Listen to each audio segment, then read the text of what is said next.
Welcome to the ANEW Body Insight Podcast, empowering and inspiring your journey to optimal health. Hosted by Dr. Supatra Tovar, clinical psychologist, registered dietitian, fitness expert, and author of Deprogrammed Diet Culture.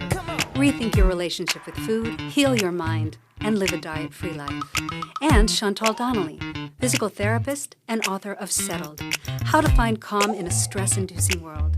We follow our guests' journey to optimal health, providing you with the keys to unlock your own wellness path. Tune in and evolve with us.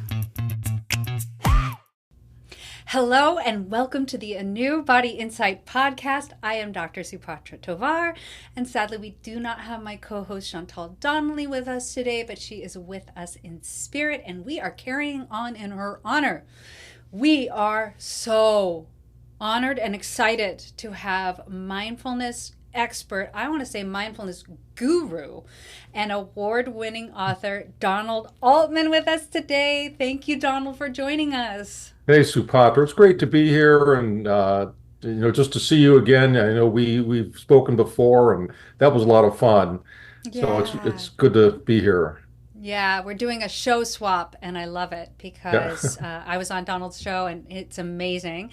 And he agreed to come on mine, and that was, just made my whole month. So I'm going to read a little bit about Donald. He's amazing. Get ready for the bio of a century, and then we're going to get right into our questions. Donald Altman, MA, LPC, is an international mindfulness expert, psychotherapist, award-winning author, and former Buddhist monk who is known nationally and internationally for his acclaimed books, speaking, and workshops. He writes the Practical Mindfulness blog for Psychology Today and has authored over 15 books that have been translated into languages worldwide. His books have won several awards. The Mindfulness Toolbox won 2 national Ben Franklin Publishing Gold Awards as the best book in both the psychology and body, mind, spirit categories. Clearing Emotional Clutter was selected as one of the best spiritual books of 2016, while The Mindfulness Code was selected as one of the best spiritual books of 2010. Donald was featured as an expert in the Mindfulness movie and is profiled in the Living Spiritual Teachers Project. He has presented at international and national conferences, from the CFA Institute's International Conference to the Psychotherapy Network Symposium, one of the premier national conferences for those in the psychology and counseling fields. His mindful eating program, 12 Weeks to Mindful Eating, has been taught in the U.S., Canada, and Australia. He also has another one down the pipe, which I endorsed just recently, and we will talk about soon. Donald, you are amazing. You are a guru. Well, thank you. Thank you so much for being here. Okay. It's funny, as I was listening to you read that, I was thinking, if you stay with something long enough, you can really accomplish whatever you want. So it really shows if you're lucky to live a long life and you stay focused. And, the work you're doing, I just want to say, is wonderful. And your book, Deprogrammed Diet Culture, is fabulous. And I know it's going to be coming out very shortly. And I hope everybody gets a copy of that. Yeah, I think by the time we air your episode, it will have launched. And I am exceptionally excited for it. And Donald also offered an endorsement for my book. And I got it, I fell on the floor. I was so honored and so excited to have somebody of your stature and caliber to endorse my book. So thank you so much, Donald. Well, it's my pleasure. Yes. So let's get into our questions. I cannot wait to pick your brain. I've been wanting to do this for a long time. So you have been a very significant figure in the mindfulness community for so long. I really want to know about your inspiration story. What started you out in the mindfulness field? I know you were a Buddhist monk, but how did that, background shift all the way to where you are, an internationally recognized mindfulness expert? How did it all begin? Well, it was really a lot of curves. I couldn't have predicted it myself, Supatra. And I think it really, going into mindfulness, I have to credit my mindlessness for that. And, Ditto. and the suffering that I went through in life. I mean, we all have to deal with different pain and losses in life. And I had some repeating negative patterns that I was wondering, who brought this can of worms, right?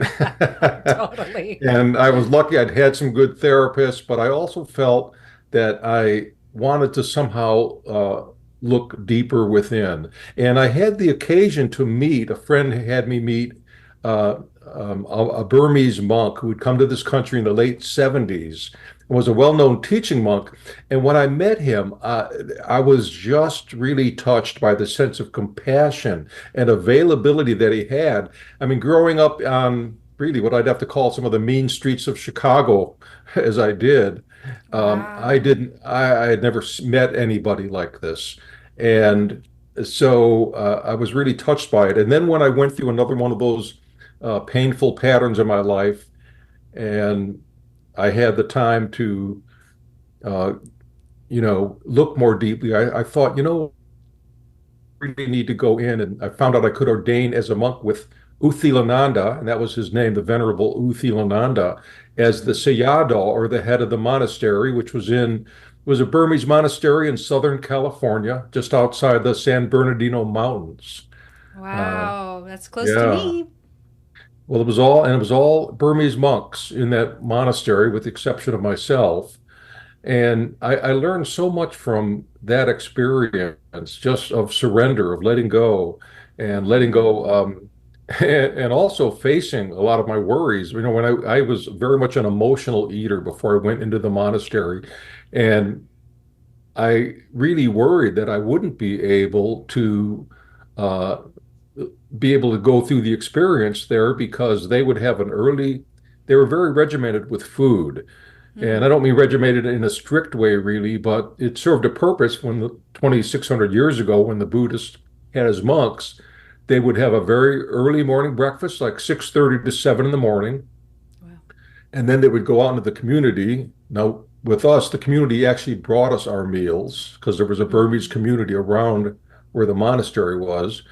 And then we would have a lunch from 11 to noon, but you wouldn't eat after that. And Wow. so the day I went in to take my vows, the day before I went in, I should say, I had my quote last meal. Was it your last binge too? My last binging meal, yeah.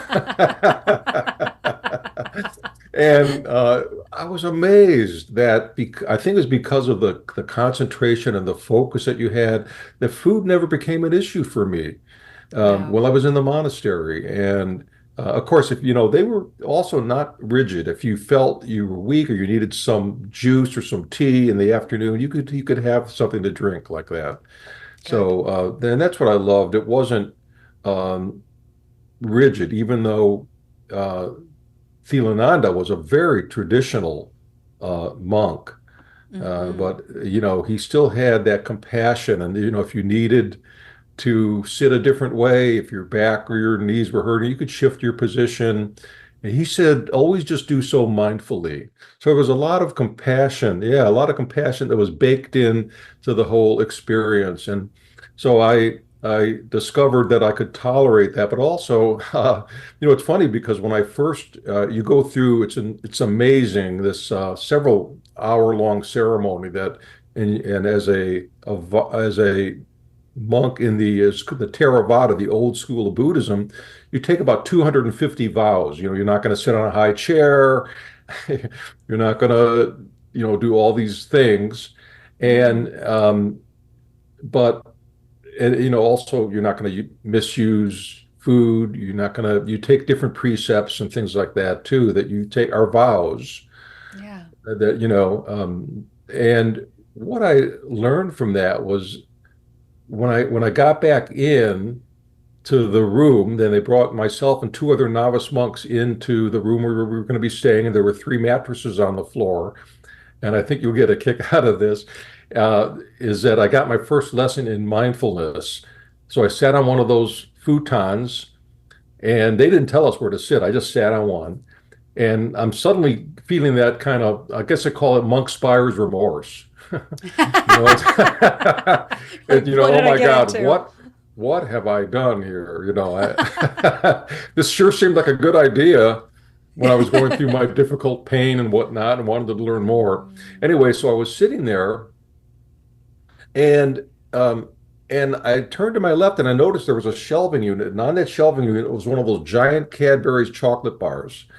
Now, when I saw that chocolate bar, having been an emotional eater and using food to comfort me, I Yes. really, in that moment, I thought somebody set me up. That was actually my first thought. Somebody, put me in on this futon. They set me up with that food. I mean, it was ridiculous, really, right? But that was the first thought I had. And then Oh. I watched the war in my head, in my mind, because I had taken a vow not to eat after 12 noon. So here I couldn't distract myself or go out like I normally might have, or gotten some Hmm. food from the fridge. I had to sit with my vow and watch my thoughts, right? And the Yes. one side said, "Oh, you took this vow." The other side said, "Oh, the other monks aren't looking. You could have the chocolate bar. It'll make you feel better." And so, you watch that. How many times have we all had that struggle, that internal war? They say the angel and the devil on your shoulder, right? But it's very Mm. much feels like that when you're Mm. engaged in that. And then suddenly, I must have sat there for like an hour in this internal struggle, when suddenly there was a shift, and all of a sudden, it's as if I had opened up and become spacious enough to hold all of that, to hold on the one side, I took this vow, and also I want this chocolate bar, and to be okay with all of it, not Yes. to Almost not to like you're kind fight of it. observing yourself, seeing those two choices, but you're not necessarily in it. You're just observing it. Yeah, that was the huge shift, and Love it was it. very liberating in that moment. And it was Mm. my first real experience with just being mindfully aware of watching yourself. That's why I think mindfulness Yeah. is so powerful. It gives everybody, it's really about self-agency. We talk about that in the mental health field. Yes. Yes. Do you feel that you have the agency to, the energy to move forward in your life, and the Mm-hmm. self-empowerment to do so? And that's what mindfulness, what I learned really is. It gives you that kind of empowerment, and it's something you're Mm. doing for yourself, right? Yes. And it is good to have a guide for it. I mean, Mm. not everybody does, but books can be guides, or real Yes. teachers can be guides, as Uthilananda and some of the other monks were for me. Even when I left the Mm. monastery, one of the monks became a good friend of mine, and Oh. he now has his own monastery. But he is an amazing scholar. But he's continued to work with me after I left the monastery, to do Mm. different things like the loving kindness practice and work on that, and different mantras and so forth. Yes. Oh, I love it. And if you could give our listeners just a little piece of what life was like before that. You were saying that you grew up on the mean streets of Chicago. Yeah. What was your life actually like? Because now you're completely transformed. And I do think that I can say that personally for myself. Mindfulness has transformed me over the years that I have been practicing that, and I really feel like I was a different person in the Hmm. past. How would you have described yourself besides an emotional eater in the past? Well, I would describe myself as also maybe, not being very compassionate, Mm. being more on the surface of things. Yeah. And an example of that was I had lived in a beautiful beach community called Redondo Beach in uh, Hmm. Southern California for a while. And I remember It's when I was by me as walking well. up, oh yeah, this is, Hmm. this is before I went into the monastery. And I can remember walking up to the grocery store that was it was a beautiful little community, so I could walk to the grocery store, and there was a homeless lady, very unkempt, and she had her shopping cart. And I remember it was like I didn't have compassion for her. I was like, oh, what she's kind of, this homeless person kind of messing up our beautiful community here. Right. After I went in the monastery, it's funny. I went back to Redondo after my monk experience, and when I saw her, I engaged her. I Yeah. felt for her, and then I learned her story, which was shocking to me. She had been living in Redondo just like I was. Her life fell apart for various reasons. She got divorced, lost a job, whatever. Before you knew it, she couldn't afford to stay there. Well, the area was still her home. And Wow. so, sometimes uh, it's an amazing shift that when we can move into compassion and, Yes. and loving kindness and understanding others instead of feeling like they're other than us, that we're all connected. Oh, I love it. And I love that you studied with Burmese monks. I actually went to Burma Oh, is and that went right? to, yes, several different temples and monasteries. And I recall very fondly a long conversation I had with this Buddhist monk. He just sat down next to my mom and my dad and me and just was like the Yeah. most open hearted, kind, compassionate person. Even as he was discussing all of the difficult political strife that Mm, they were having with the military and how the military had actually slaughtered monks, which was right. like unheard of to them. He still had compassion in his heart when he was speaking about that. And I was so impressed. So I think that there's something very kind and open hearted, especially about Buddhist monks, but monks, of course, in general. Tell us, though, how you went from being a monk and how did you transition to becoming a psychotherapist and then just the path that you've Yeah. taken today. I had been as working as a writer for many years, and Mm. I had, gosh, I even was one of the co-founders of one of the first internet comic strips. That was on America Online a long, long time ago. Wow. And actually, it's when that company kind of fell apart that I went through this um, period of pain that kind of pushed me into the monastery. So, Right. uh, but when I got out of the monastery, I started doing some workshops on spiritual eating, on the aspects of spiritual eating. It's funny because I can remember too sitting at the monk's table, and one time the monk said, "Well, we want you to sit opposite of Uthilananda." And he had written a book Mm. called The Four Foundations of Mindfulness, a wonderful book, really, which is the traditional Satipatthana, the four foundations of mindfulness as Mm. described by the Buddha. Mm-hmm. And so I thought, oh my God, I'm going to have to sit opposite him. I'm going to do something stupid. I'm going to eat Oh. mindlessly. But uh, eating with the monks, he was just being present. And then I felt more relaxed to just be present myself. And I found that even though we didn't speak at the table, and there were little signs up around the room that said "Noble Silence" in the Mm. dining area, uh, was that everybody was so attentive to one another. I mean, you might finish eating, and another monk would hold out a bowl of rice for you or whatever, and the community was presenting the food, which was very humbling to realize that. And that was we grow up in a culture where we think we're so independent. But in reality, food helps us see the complete web of life into which we are Absolutely. a part, right? We can't Mm. really survive without the efforts of others, right? Yes. And so it was very humbling for me, and it broke down some of those Western ideas that we have that we have to do it alone. Right. Exactly. Yes. Yeah. And It's all about community with Eastern culture. yeah, and that was a beautiful sense of community of the monks and of the people who shared their time and their food with Yeah. us. And one time somebody I noticed that Uthilananda did not eat sugary foods, Hmm. because people would bring that. I never saw him eat it. But one time, a young a daughter of somebody who had offered food in a family, she came up. This young girl might have been 8 or 9 years old and offered a little pastry to Uthilanda. And I remember thinking, oh, he's not going to take that, but he took it. He took it and he ate it, which I asked him about later. and he said that he felt it was she gave it to him as a gift, and it would have been ungrateful of him not to accept Yes. that.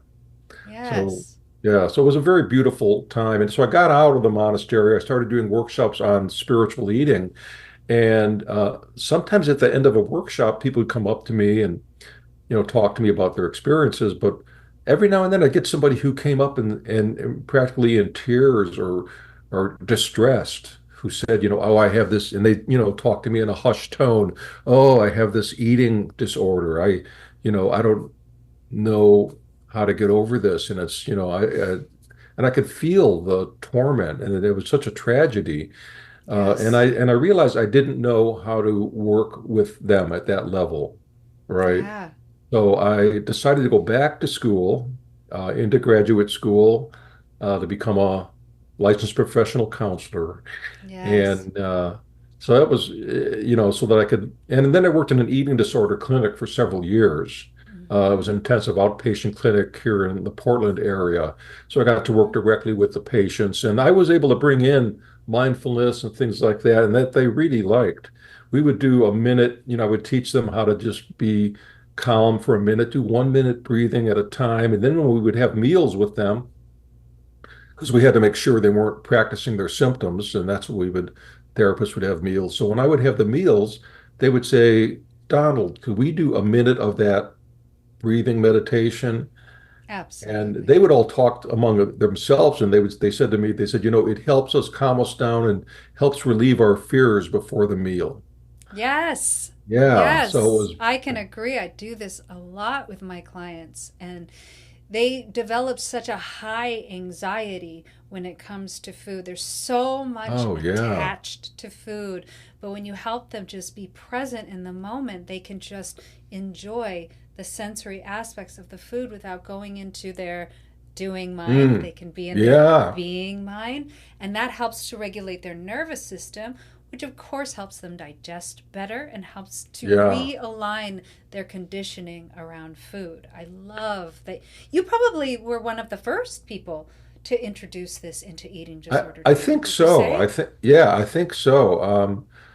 I was invited to be on the Center for Mindful Eating Board of Directors, which I Mm-hmm. did for many years, and then I became the vice president. But Gene Christeller, who has done a Yeah. lot of work in developed a MB Eat. It's called Yep. Mindfulness-Based Eating Awareness Mm-hmm. Training Program, Yes.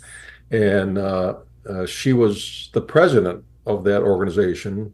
And but so she's probably one of the early pioneers as well to bring mindfulness Mm-hmm. in. But I started to do that with clients, and and I was really kind of surprised that I think I came in at the right time when the therapy field was opening up a little more, and mindfulness started to become something that people started to understand and appreciate it Yeah. in the healing benefits of it, not just Thanks for to John eating, of course. Kabat-Zinn, Oh really, I yeah, John think. Kabat-Zinn. Yeah, Yeah. right. And actually, Gene had worked with him Yeah. He prior to was, I that think he too. was like the pioneer, really, to bring it from He Eastern practice to Western practice. absolutely he was, and yeah, his work has really expanded from what he originally started it with in the I Hmm. think it was in the Chronic pain? 70s for muscular pain, and then it expanded into a lot of different things. And Yes. yeah. Yeah. So you brought that into the therapeutic space, and I am so grateful. Jean Christeller as well. I did my dissertation on mindfulness practices to help people with bariatric surgery eating Oh, disorders. okay, And yeah. so I'd really had found out a lot about the MB Eat program from all of that research. And what they did prove is that the more you practice mindfulness, the quantity of mindfulness is the predictor in the reduction of binge eating symptoms and a greater overall satisfaction with your Yes. eating and with yourself. And I've brought that into my own practice. I do that with my clients.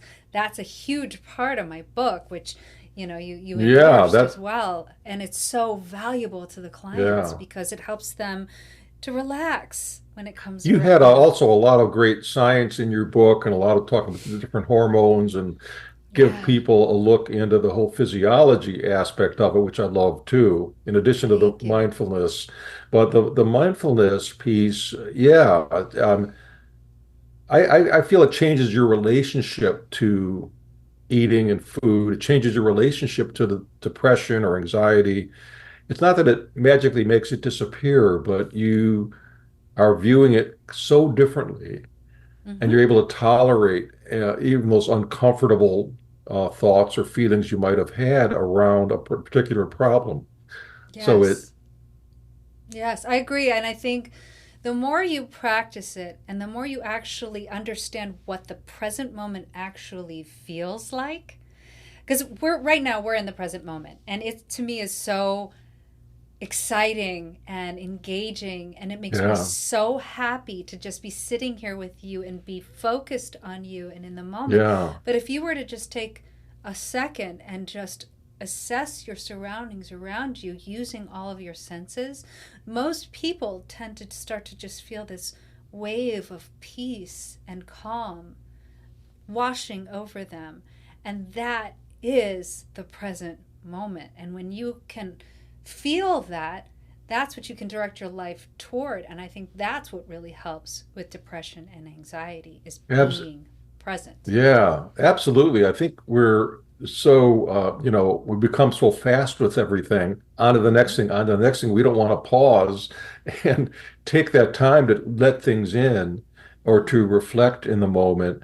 And I think of it as the in-between Yes. moments, right? If you can, there are so many little in-between moments when you might be feeling impatience or annoyance or whatever, but if you could just be present with that and look around and really see what's there in front of you, Yes. it could, it's life-changing actually. Yes. In the time that we have left for this section, can you tell people what kinds of practical application or techniques can the listeners easily integrate into their daily lives? What is something that you suggest that they can do that helps them to start to become more present or be in the present moment? Notice your in-breath. What does that feel like? Notice the out-breath. There's the breath mindfulness was called anapanasati, which is breathing in. I notice I'm breathing in, breathing out. I notice I'm breathing out. Um, if it's a long breath, know if it's a long breath, or if it's a Mm-hmm. short breath, just know if that's a short breath. So this is bringing you into the body, right? Is bringing your focus on really um, the most vital thing we have is our breath. It's the first Mm-hmm. thing we do, really, when we come into this life. And just to notice that breath. So it's embodying you. And it's also concentrating your mind by focusing on it, by watching it. You're actually building up what I like to say, skill power. And focus and concentration is one of them, especially in the distractible world that we're living in nowadays when we're, Yeah. our phones are pinging us all the time, and pop-up windows are coming up on our computers, and Mm-hmm. everything's distracting us. So others are trying to grab your attention, but our precious attention is one of the most valuable things we have, right? Yes. And there are hundreds of algorithms that are layered together in so many different programs to try to grab our attention, and that actually make us more passive. And the thing about Mm-hmm. mindfulness is it can help us become more creative and self-directed. Yes. And I think that's one of the valuable things. But in answer to your question, I think just taking a breath, noticing your posture, Mm-hmm. just noticing your body. How are your feet touching the floor right now? If you're sitting in a chair, what's the position? Yes. Where are you touching a chair? The position of your legs, your knees, your elbows, your head. But just becoming aware of all of that can be very Yes. helpful. Oh, I agree. I say this to my clients all the time. I say, the mind can be a jerk, but the body really loves you. And what I mean by that is that we're so stuck in our heads all the time. We're always thinking, we're ruminating about the past or we're worrying about the Yeah. future. But when you actually get into your body, that tells you everything Oh, about yeah. yourself.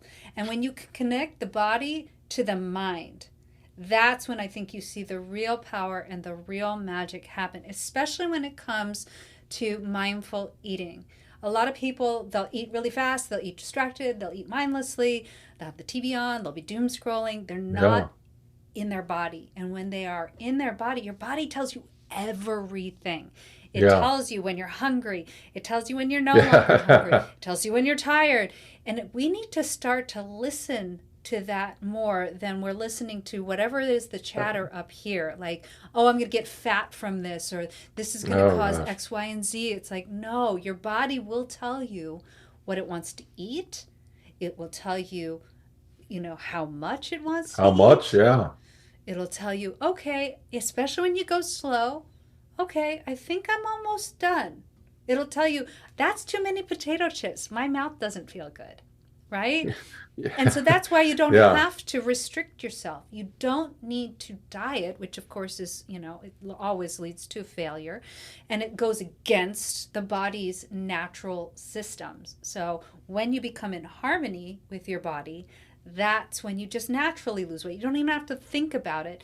And you're in harmony with your body. You're working with your body. I love that you have brought this especially to the disordered eating and eating disordered world.